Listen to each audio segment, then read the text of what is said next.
Well, I'm almost done grading your exams. I think I should have them done maybe later today, though they probably won't be in your POs until later tomorrow. But you can expect them fairly soon then.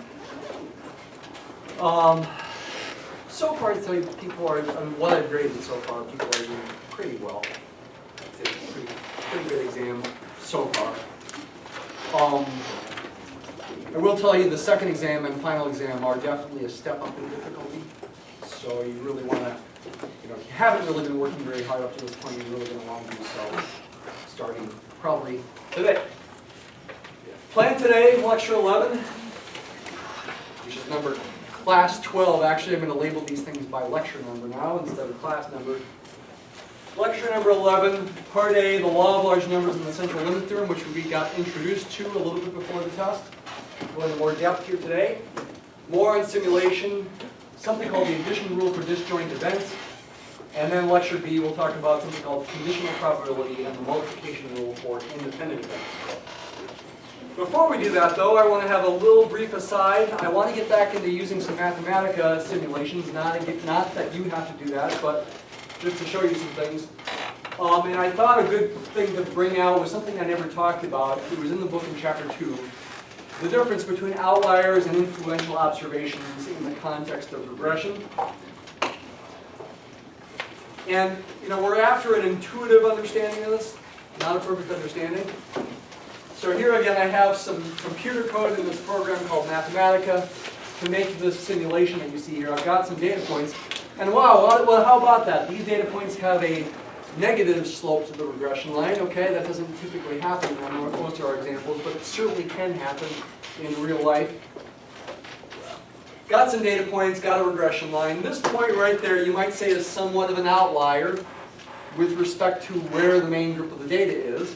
However, as far as the overall trend of the data, it sort of matches. It's not really an outlier there. Is it influential in terms of the regression line? Does it influence the regression line a lot or not? Well, watch what happens is that if I move it toward the points along this regression line, the regression line does not change much. So in that sense, as far as the regression line goes, it's not influential. The number at the top, by the way, is the correlation. It does affect things. It affects the correlation. You might say it's influential for the correlation as you move away. But it's not really affecting the regression line much. Conversely, if I think about it as an outlier, if I move it away from the main pattern but in a different way, for example, maybe over here, once again, it does affect the regression line, but look, it's not affecting it very much. It's not changing it very much, mostly because it's just one point and it's not too far away from the data yet. But if I move it real far away, like way up here, it becomes both an outlier and influential. It's definitely far away from the pattern and it definitely influences the regression line. So outlier basically means far away from the pattern. Influential means, is it greatly affecting the result of the calculation? In this case, the regression line changed from a negative slope to a positive slope just because of that one point, if it's far enough away. If it's not far away, then it was still a negative slope. But if it is real far away, then it becomes a positive slope. So that's a little intuition about the difference in the relationship between an outlier and influential observation. All right? I thought that would be a good warm-up. We'll use Mathematica more in coming days to illustrate concepts, to use simulations, really. But we'll still use spreadsheets, and you'll be using spreadsheets. Simulation is really important to me, okay? I think you've probably gotten that idea by now. Why is it important? It helps probability models come to life, for one thing, okay? The pure math that we do with probability models can feel somewhat meaningless, stale maybe, boring maybe. To many people without simulation, I hope, at least it works for me, I hope it works for you, simulation helps bring it to life and make it more interesting. It can also produce a deeper appreciation and understanding of how probability models can be useful. Give you an idea of the kind of thing to expect when you're trying to use probability models. That's what I'm getting at there. It can also provide answers, or maybe I should say approximate answers, in situations where probabilities are too difficult, at least for most people, to compute in a theoretical way. We're going to do some theoretical probability calculations today, which is important, but oftentimes situations are too complicated to use theoretical probability models, at least for most people. And so simulation provides a way of trying to get at approximate answers without doing theory.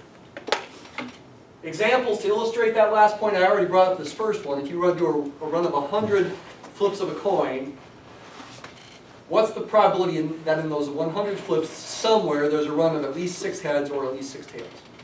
Okay? To me, it seems like that would be difficult to think about theoretically. I don't think I ever have. I suppose I could try. But for most people, it would be hard to answer that without running simulations and experimenting with trials of 100 flips over and over and over again and seeing what proportion of them contain a run of at least 6 heads or 6 tails. Maybe it's 90%. Maybe 90% of all runs of 100 flips, there are somewhere is a run of at least 6 heads or 6 tails. Just made that number up. Sounds somewhat reasonable. I have no idea how accurate it is. Okay? I'd have to run the simulation to see. A second one I thought of is kind of cute. What is the probability that you can reach the top of a chutes and ladders board by your 50th spin? Chutes and ladders has a special place in my heart. You know, I'm getting old. Here was the way the board looked when I was young. It looks a lot different now. Well, not a ton different, but fancier now. I have these images. They're kind of hard to see. You might want to look at the PowerPoint to see them better. A little bit blurry of these different people. This girl's planting, hard to tell. She just crashed after she was carrying a stack of dishes. Okay, I have these images in my mind from when I was like 4 years old of this board. Actually, the board doesn't look exactly the same. They look a little different. But anyway, basically this is the board that I played. What do you have to do? You have to do the spinner. You get a number 1 through 6. You go up the board. Try to be the first to get to the top, 100. But of course, and you can climb up ladders and you have to go down chutes. Okay? You eventually do get to the top, but sometimes it can take a long time because you don't go down a bunch of chutes or you get a bunch of 1s and 2s. What's the probability of getting to the top within 50 spins? Okay, I have no idea. How could you possibly find out? Maybe simulation would help. Run a simulated game over and over and over again. I think that kind of simulation is going to be more complicated though, because you have to deal with where all the ladders and chutes are. It's not clear to me how to do that simulation with a spreadsheet. Probably some more complicated computer program like Mathematica might be able to do it. Someday I might do it, but I haven't yet. Okay? All right, section 4.4, which you are going to have one quiz question today related to 4.4. We've got 2 main facts, the law of large numbers and the Central Limit Theorem. Here is the official way the law of large numbers looks. Draw independent observations at random from any population with finite mean mu. Okay, basically you're doing simple random sampling. Each observation you have of your experiment, so to speak, whether it's flipping a coin and seeing if it's head or not, or measuring somebody's height, the person taking it at random, each trial comes from that same population that's got some finite mean mu. You might wonder, when would a population ever have a mean that's not finite? Don't worry about that. As the number of observations drawn increases, the mean x bar, sample mean, notice that's a sample mean, of the observed values gets closer and closer to the mean mu of the population. This is really what's called a running average. It's a little different than usual. Usually we're thinking about fixed sample sizes, n equals 20 or something, and calculating x bar.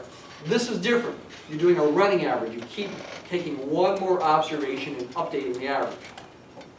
Making a graph and seeing what happens to that graph, that average, as you keep doing more and more trials.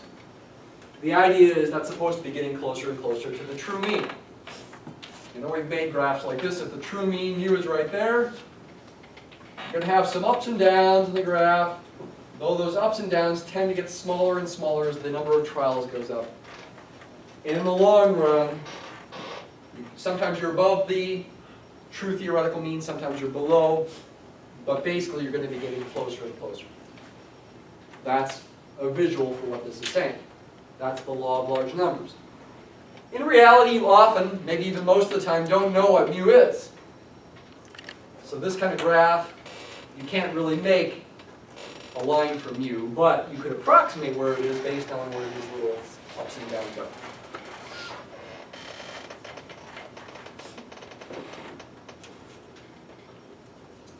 What's the mean and the standard deviation of the sample mean? Talking about its sampling distribution.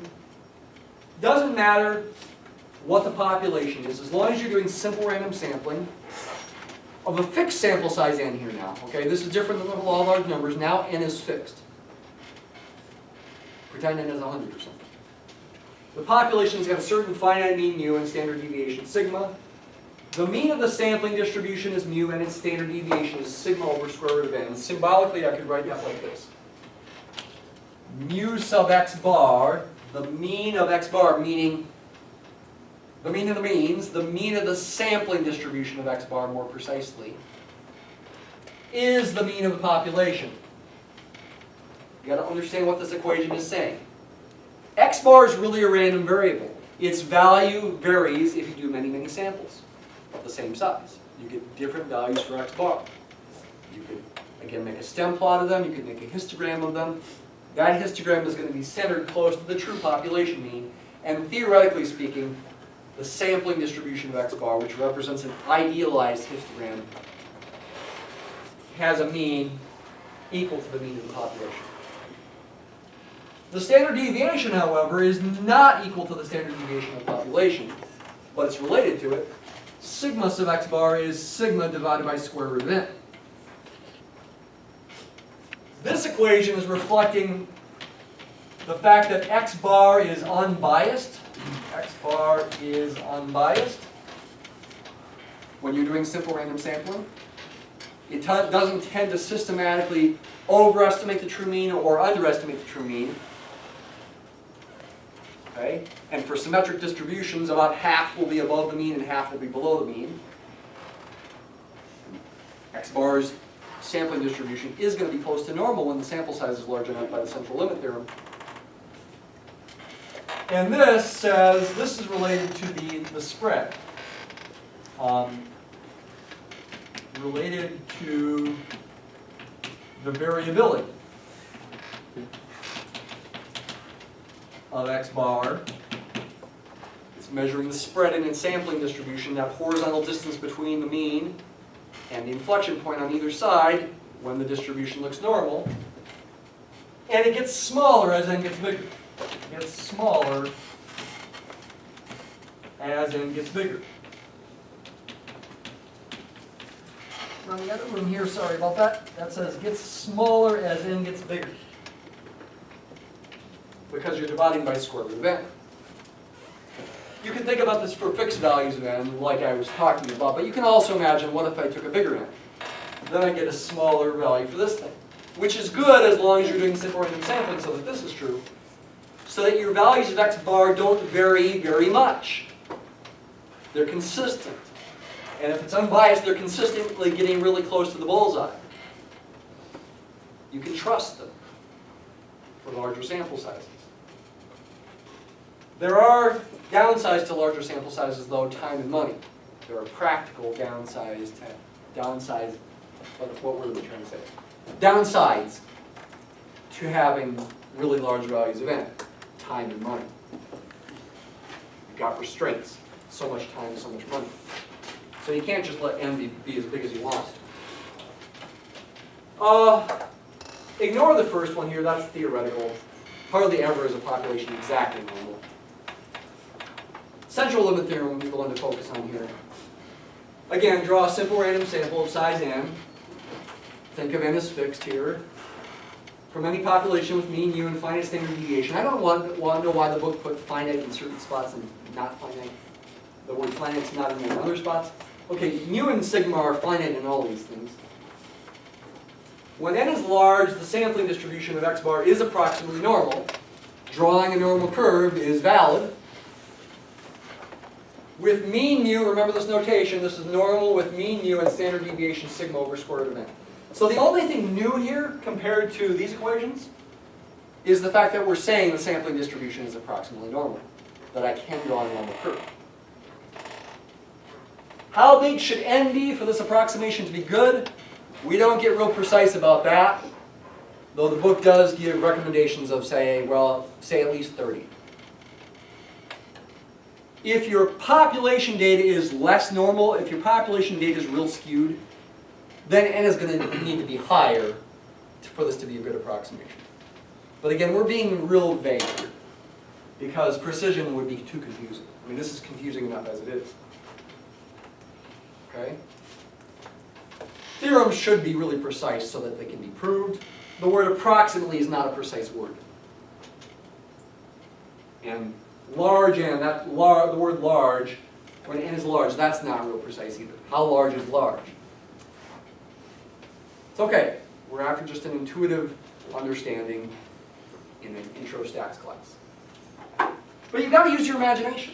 And again, simulation can help. Simulation can help your imagination. We'll come to that. But here's an application. You're going to have some homework problems like this. In 2009, I looked it up right before class, the mean composite ACT score for all test takers was 21.1 and the standard deviation was 5.1. Two questions. Assuming normality of the composite ACT scores, meaning the population, I should say there, find the probability that a randomly chosen student had a composite ACT score of 23 or above. And secondly, find the probability for a simple random sample of 25 students that the mean ACT score was 23 or above. Now, in the second one, it doesn't matter much whether the original population data were normal or not. Okay? Actually, the original population data is going to be pretty close to normal. That's the way to go. Can't be exactly normal, actually, because it's discrete. You only have whole number scores, 21, 22, 23, 24. So it actually can't be exactly normal. But normal curves are pretty good approximations to these data. The population is fairly normal, but it wouldn't matter with the second question because of the central limit theorem. Although my n is not humongous there, it's 25. So let's do calculations to answer these two questions. Like I said, you're going to have homework problems similar to these. So for the first one, x represents the ACT score of a randomly chosen student. Typically, I have been drawing my random variables with capital letters. Excuse me, you may have noticed. The book often draws them with lowercase. It doesn't really matter much. Don't worry about it. What's the probability that x is greater than or equal to 23? Mentioned this before. Technically speaking, ACT scores are discrete. And so technically speaking, whether I put a greater than or equal to versus a strict greater than here technically does matter. However, for the purposes of approximation, we're not going to worry about it. At least not right now. Maybe in a couple sections we'll worry about it. Okay? We're doing normal approximations, meaning convert to z-score and do it within the probability notation. Keep the p there, keep the parentheses there. Do the calculation conversion to z-scores within the parentheses. It's the entire symbol that represents the probability. Get this notation right. Okay, I tested you on it a little bit with the notation, although I said you could also just draw a picture. I want you to get this notation right in the homework. I'm going to tell the graders to be picky about it. The book does it this way too. Convert to z. How do you convert x to z? Well, just change it to a z. It's like magic. Okay, no, it's not really magic. Okay? Poof, it turns into a z. What are you really doing? All you're really doing is you're just essentially saying let z equal x minus mu over sigma. You're defining z in the background. I didn't actually write that there, of course, but that's in my mind in the background. It's just a new variable zone. And it will be approximately normal if the original population data is approximately normal. And we can use table A, the z-score table. It'll be standard normal. That's what the z stands for, is standard normal. Normal with a mean of 0 and a standard deviation of 1. It isn't magic, it just feels like magic. What about the 23? Standardize that. Subtract the mean. What is the mean? 21.1 divided by the standard deviation, 5.1. That is 1.9, so we got to do 1.9 divided by 5.1.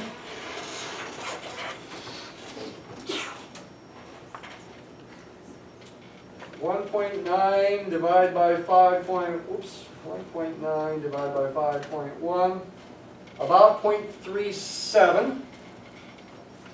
Table A rounds to 2 digits, so that's what we should round to here. Again, technically I should put approximation symbols, though I'm not picky about that in the grading. I'll try to put them in class so that you know technically these are approximations. I should even really put an approximation there. Okay, these are all approximations. Put one here too. Okay, now use the table. Look for 0.37 in the table. Got the table here. There we are. 0.37. Z is 0.37. 0.37. Right there.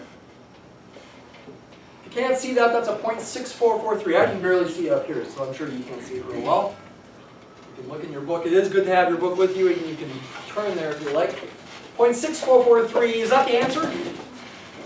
No, because that's an area to the left of that Z. We want an area to the right because of the greater than sign.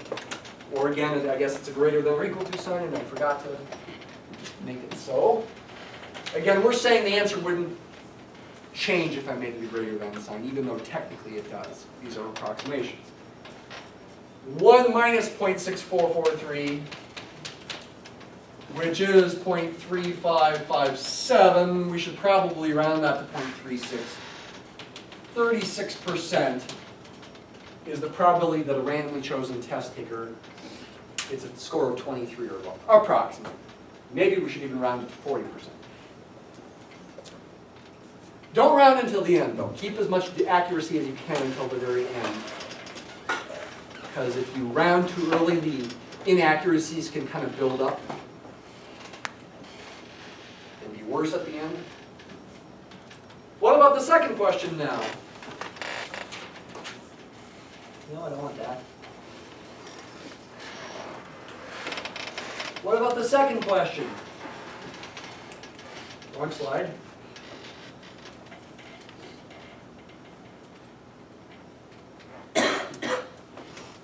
For a random sample of 25 students, what's the probability that their mean, x bar, is greater than or equal to 23? It's the same kind of calculation, except the x becomes an x bar. Again, I don't care if you make it a capital X bar or a lowercase x bar. The book tends to do lowercase. How do you do that? You use the Central Limit Theorem. You can still convert to z because of the Central Limit Theorem. However, there's one important change to make here. The standard deviation is no longer 5.1. Standard deviation of the sampling distribution of x bar is sigma divided by square root of n. 5.1 divided by the square root of n is 25 here. Square root of 25 is nice, it's 5. That's 5.1 divided by 5, which will be a little bit bigger than 1. If I do that in my head, it would be the same as 10.2 over 10. It should be 1.02. Somebody check that? Sorry. Right? Okay, 1.02. That's what we're dividing by. Careful with your arithmetic. So now we need to do 1.9 divided by 1.02. 1.9 divided by 1.02 is about 1.86. The probability is going to be smaller. There's less of a chance that the mean score is going to be higher, greater than or equal to 23 than there is for one individual score to be higher than or equal to 23. That should make intuitive sense. You pick one person at random, they might be a really good student and have a high score. You pick 25 people at random, some will be good, some will be bad. It's less likely that their mean score is going to be higher, greater than or equal to 23. Go back to the table. Look for 1.86. It's right there. I see a 0.9686 there. So we got 1 minus 0.9686. which is 0.0314, about 3%. Okay, about a 3% chance that in a simple random sample of 25 students, the mean score of those 25 students will be 23 or higher. A much smaller chance. So you've got problems like that, including some where the original population can't possibly be normal. It's skewed, in fact. So, but that doesn't matter, okay? Your sample size is large enough, you can still do this. Question? Yeah, how do you get the 1.86? 1.9 is 23 minus 21.1. Right. I can't divide by 5.1. I got to divide by 5.1 divided by square root of 25. That's the key difference right there. Make sure you calculate that fraction first, okay? That's the most common mistake people make, is they don't calculate that fraction. They just divide by 5.1. But no, you got to divide 5.1 by square root of n before you divide by 1.9 divided by that thing. Okay? Figure out the fraction on the bottom first, and it is a fraction, it's not a multiplication. Common mistakes are people either write just a sigma or they multiply or something. You gotta divide, sigma divided by square root of n. Okay, that's the key to getting it right.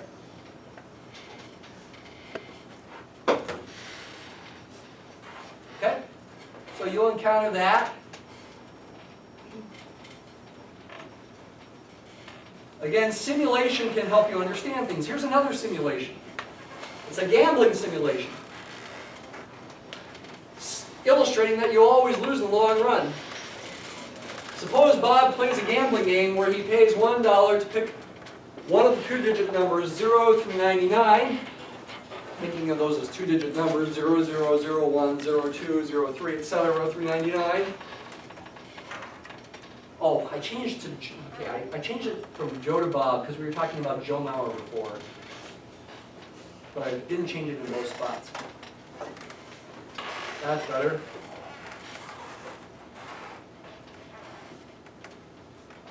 Let X be Bob's net gain per play. Okay, if Bob's numbers picked, he wins $60, so his net gain is $59 because he paid $1. And when he loses his $1, so his net gain will be -1. That is not supposed to be a dash, it's supposed to be a negative sign, -1 if he loses. Let X be Bob's net gain per play. What is the mean of X, and what is the meaning of that number? You can use simulation to help you understand the meaning of that number. You can let use equals rand between 1 through 100 to help you do it. Simulating Bob's playing this game over and over and over again. If you let 1 represent winning and let 2 through 100 represent losing, because he's got a 1 in 100 chance of winning. I use 0, 0 through 99 because just those are two-digit numbers there.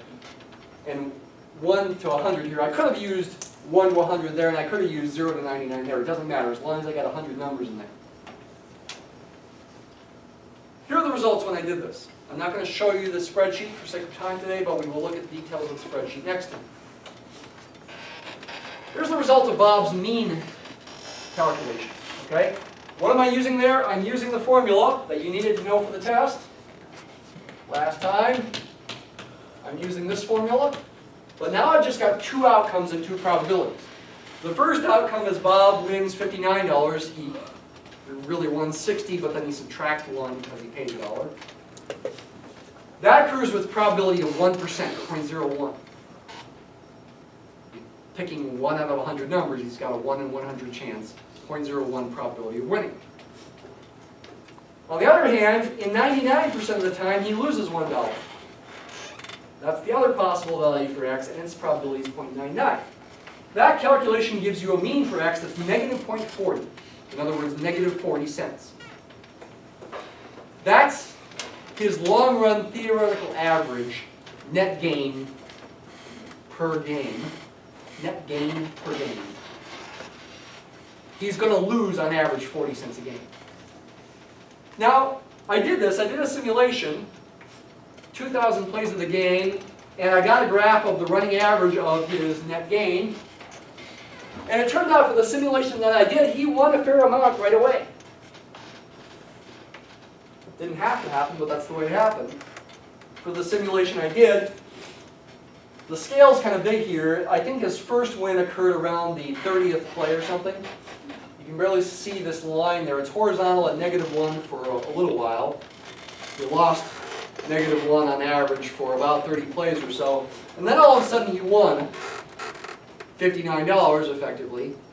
And his average net gain went positive up to about 1.8. Then he lost a couple times, the graph went back down somewhat, and then he won again. Then he lost a bunch of times, then he won again. So he won like 3 times within the first 100 plays or so. But then he had a long string of losses. He didn't win again until around play number 650. Okay? And overall, his net gain was negative on average, meaning he lost on average. How many times did he win? Looks like 1, 2, 3 upwards swings there, then 4, 5, 6, 7, 8, 9, 10, 11, 12. I'm looking at all the upward swings here. 13, 14, 15, 16, 17, 18. Maybe 18 upward swings there. Out of 2,000 plays, he won 18 times. Which is about 1 out of every 100 or so. Close to that. Overall, though, he lost money. This kind of analysis applies to games with bigger payoffs, okay? You're going to lose money over the long run. Once in a while, somebody wins a humongous jackpot of $50 million or whatever, on Powerball, and they stop playing, or maybe they don't stop playing. Maybe they keep playing, okay? I don't know. Usually their lives are actually pretty bad after they win. Stories go. So it's not good either way. You're either going to lose a lot of money in the long run, or if you win, things are bad for you anyway. Lots of long-lost relatives come looking for you. That kind of thing. It's usually not a good thing. How are we doing on time here?